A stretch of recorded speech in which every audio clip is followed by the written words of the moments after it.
শুধুমাত্র একটা রাজনৈতিক দলকে ঠেকানোর জন্য 36টা রাজনৈতিক দল, সরকার, রাষ্ট্রীয় বাহিনী এতটাই তৎপর, তারা কি করবে ভেবে পাচ্ছে না। 13 নভেম্বর লকডাউন কর্মসূচি ঘোষণা করা হয়েছে।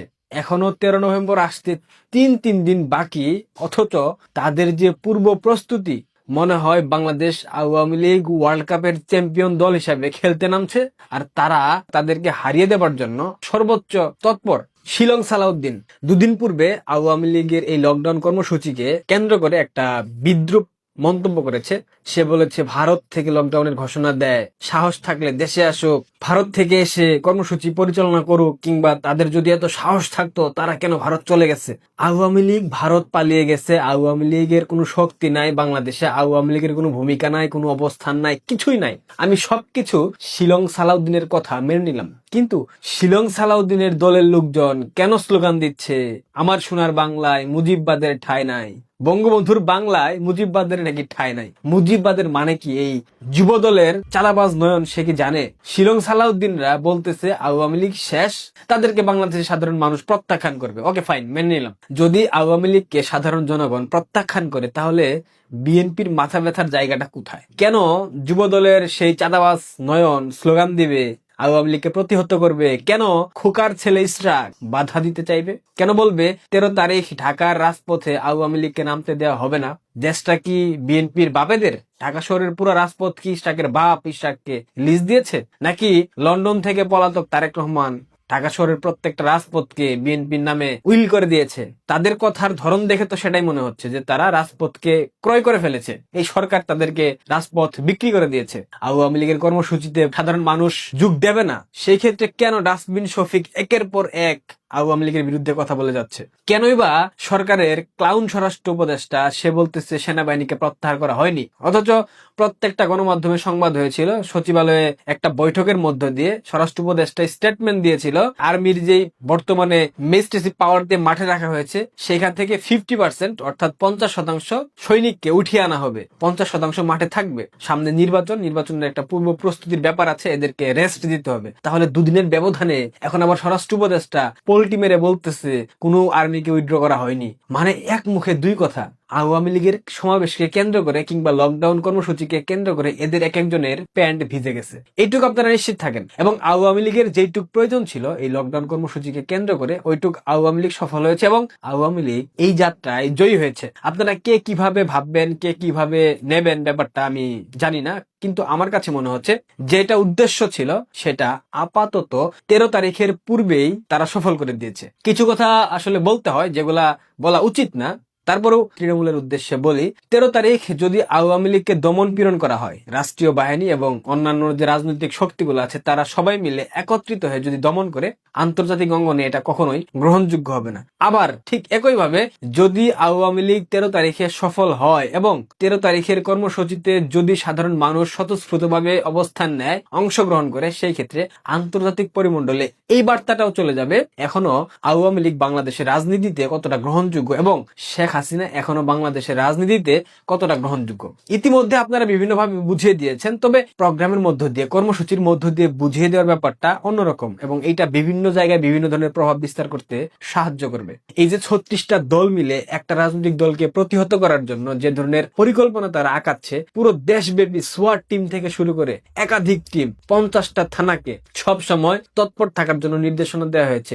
প্রত্যেকটা পুলিশ সদস্যের ছুটি বাতিল করে দেওয়া হয়েছে এবং তাদের যে নির্ধারিত মিলিশিয়া বাহিনী আছে সেই মিলিশিয়া বাহিনীকে পুলিশের ড্রেস আপ পরিয়ে মাঠে নামানোর জন্য সর্বোচ্চ প্রচেষ্টা চালাচ্ছে আসিফ মাহমুদ সজীব ভুঁইয়ার নেতৃত্বাধীন জঙ্গি গোষ্ঠী। আপনারা ভাবতে পারেন একটা রাজনৈতিক দল, আমরা সবসময় একটা কথা বলি না যে বাংলাদেশে দুইটা রাজনৈতিক আদর্শ, এক মুক্তিযুদ্ধের পক্ষে, দুই মুক্তিযুদ্ধের বিপক্ষে। মুক্তিযুদ্ধের পক্ষের একমাত্র প্রতিনিধিত্বকারী শক্তি বাংলাদেশ আওয়ামী লীগ এবং মুক্তিযুদ্ধের বিরুদ্ধে এই 36টা দল, এবং তারা প্রত্যেকে সমমনা মৌলবাদী।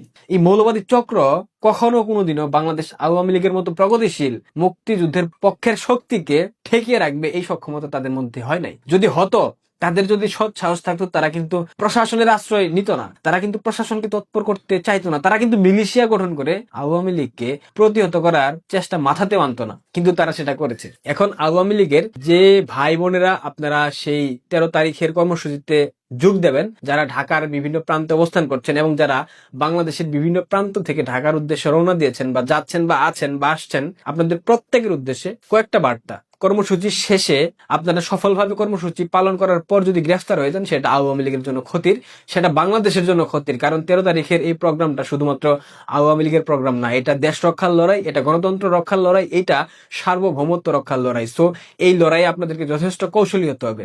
কৌশলী হতে গেলে প্রথমত যদি পারেন স্মার্টফোন ব্যবহার করার থেকে দূরে থাকেন, আর যদি পারেন সিম, যে সিম দিয়ে কথা বলবেন সেই সিমটা আপনারা ইউজ করার পর ওইখানে ফেলে দেবেন, নয়তো বা ওই সিম ধরে ট্র্যাক করে আপনাদেরকে পরবর্তীতে গ্রেফতার করা হতে পারে। এই ধরনের অসংখ্য টেকনোলজি বর্তমানে বাংলাদেশে আছে। মানে আপনারা যখন যারা প্রোগ্রামের অ্যারেঞ্জমেন্ট করবেন, যারা সবকিছু নেতৃত্ব দিবেন, আমি মনে করি তারা সেই প্রোগ্রাম স্থলে উপস্থিত না হওয়াই বেটার।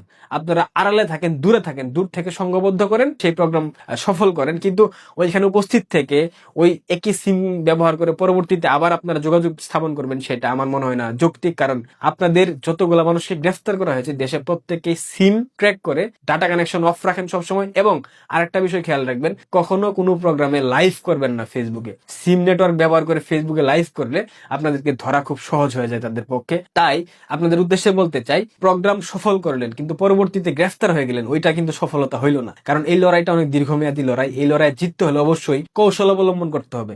সেই কৌশলের জায়গা থেকে আমার মনে হয়েছে আপনাদের এই কথাগুলো বলা উচিত। আপনারা পারলে স্মার্টফোন ব্যবহার করার থেকে দূরে থাকবেন এবং যে সিম্পল ফোনের মধ্যে যে সিমটা ব্যবহার করবেন সেই সিমটা একটা প্রোগ্রাম শেষে আপনারা বন্ধ করে রাখেন, যাতে কোনোভাবে আপনাদেরকে ট্র্যাক করতে না পারে। পরবর্তীতে আপনি 2-3 দিন, 4 দিন, 7 দিন বা 10 দিন পর সেই সিম আবার পুনরায় অ্যাক্টিভ করে সেটা দেওয়ার কথা বলেন, কোনো সমস্যা নেই। বাট প্রোগ্রাম শেষে আপনারা প্রোগ্রামের সময় যেই সিম দিয়ে কথা বলবেন ওই সিম যাতে আর কোনোভাবেই ওপেন না থাকে।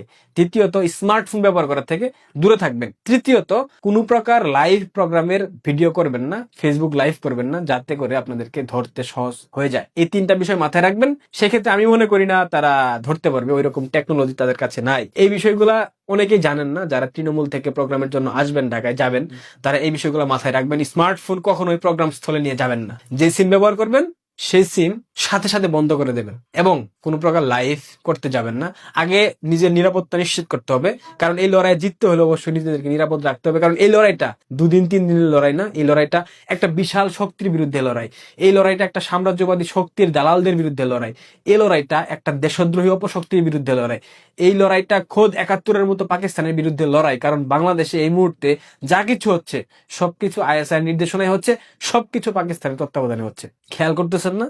পাকিস্তান নেভির বিশাল একটা টিম বাংলাদেশে এসে বসে আছে, তাদের যুদ্ধ জাহাজ চট্টগ্রাম বন্দরে নোঙ্গর করা। এগুলা কি ভালো লক্ষণ? বাংলাদেশ আওয়ামী লীগকে বারবার হারানোর জন্য পাকিস্তানিরা বারবার চেষ্টা করেছে, পারেনি। এই যাত্রাতেও পারবে না। বাংলাদেশের বর্তমান প্রজন্ম, আমরা অনেকেই ভেবেছিলাম এই প্রজন্ম সাহসিকতার অভাব আছে, এই প্রজন্মের মধ্যে দেশপ্রেম নাই, কিন্তু একটা জিনিস খেয়াল করেন তো, 5 আগস্টের পর থেকে এই তরুণ প্রজন্মের মধ্যে আপনারা যে স্পৃহা দেখতে পেয়েছেন, যে উদ্দীপনা দেখতে পেয়েছেন, তাদের যে রক্তের যে একটা টকবগানি দেখতে পেয়েছেন, এটা দেখার পর কি মনে হচ্ছে বাংলাদেশ আওয়ামী লীগ হেরে গেছে? আওয়ামী লীগের জয় সুনিশ্চিত এবং সেই জয় অতি সন্নিকটে। আজকে একটা কথা বলি, নির্বাচনে বাংলাদেশ আওয়ামী লীগ ক্ষমতায় আসবে। বিরোধী দল এটা সেটা আমরা ভাবতেছি, এগুলা কিছু হবে না। বিএনপির যে চরিত্রটা এই প্রজন্মের জানা প্রয়োজন ছিল, এই চরিত্রটা বিএনপি সুন্দরভাবে উপস্থাপন করেছে এবং এই প্রজন্মের বোঝা প্রয়োজন ছিল বিএনপি বাংলাদেশ পন্থী রাজনৈতিক দল কখনো কোনোদিন ছিল না। এর একটা মৌলবাদী শক্তি, এদের একটা অংশ পাকিস্তানপন্থী, আর একটা অংশ মধ্যপ্রাচ্যপন্থী, আর একটা অংশ মার্কিনীদের পাপের দালাল, জুতা পরিষ্কার করা দালাল। বিএনপি কে দিয়ে আসলে বাংলাদেশ কোনোদিনও ঠিকঠাক মতো পরিচালিত হবে না, এটা বাংলাদেশের মানুষ অলরেডি বুঝে গেছে। আপনারা সাবধান থাকেন, নিরাপদে থাকেন, কৌশলী হন। 71-এ যেমন আমাদের মুক্তিযোদ্ধারা কৌশলী হয়ে পাকিস্তানিদেরকে ঘায়েল করেছিল, ঠিক একই ভাবে আপনাদের 13 তারিখের লকডাউন কর্মসূচিকে সফল করেন। আবারও বলছি, এইটা কোনো বাংলাদেশ আওয়ামী লীগের একক প্রোগ্রাম নয়, এটা সারা বাংলাদেশ রক্ষার লড়াইয়ের প্রোগ্রাম। স্বাধীনতা, সার্বভৌমত্ব, মানবাধিকার, সবকিছু আপনার মৌলিক অধিকার, এই অধিকারগুলাকে রক্ষা করার একটা কর্মসূচি, একটা প্রোগ্রাম। অনেকেই বলেন আপনি দেশে এসে প্রোগ্রাম করেন। ভাই, আমি দেশে থাকলে আমি নিশ্চিতভাবে যেতাম। আপনারা অনেকেই বলেছেন দায়িত্ব কে নেবে কোনো ক্ষতি হলে। দেখেন, দেশ রক্ষার লড়াইয়ে যদি আপনি নামতে চান, আপনাকে জীবন বাজি রেখে নামতে হবে। আমি বলছি না আপনাকে যেতেই হবে। আপনার যদি দেশের প্রতি ভালোবাসা থাকে, দেশের প্রতি মমত্ববোধ থাকে, আপনার যদি মনে হয় আপনার ভবিষ্যৎ প্রজন্মের জন্য একটা সুন্দর, সমৃদ্ধশালী, সুখী রাষ্ট্র আপনার গঠন করে রেখে যাওয়া প্রয়োজন, সেই তাড়না থেকে আপনি যাবেন। আর যদি আপনার সেই তাড়না না থাকে, আপনি যাবেন না। আপনাকে কেউ জোরপূর্বক যাইতে বলছে না। আর আমরা দেশে থাকি না, আমাদেরকে এগুলা বললে আসলে লজ্জা দিবেন না, কারণ আমরা আমাদের যতটুক অনলাইনে ভূমিকা রাখা দরকার সেইটুকু রাখার চেষ্টা করছি। এখন বাকিটা আপনাদের সিদ্ধান্ত। আমাদেরকে গালি দিয়ে আসলে কি লাভ জানি না। ভালো থাকবেন, আবারও বলছি, কৌশলী হবেন। ধন্যবাদ।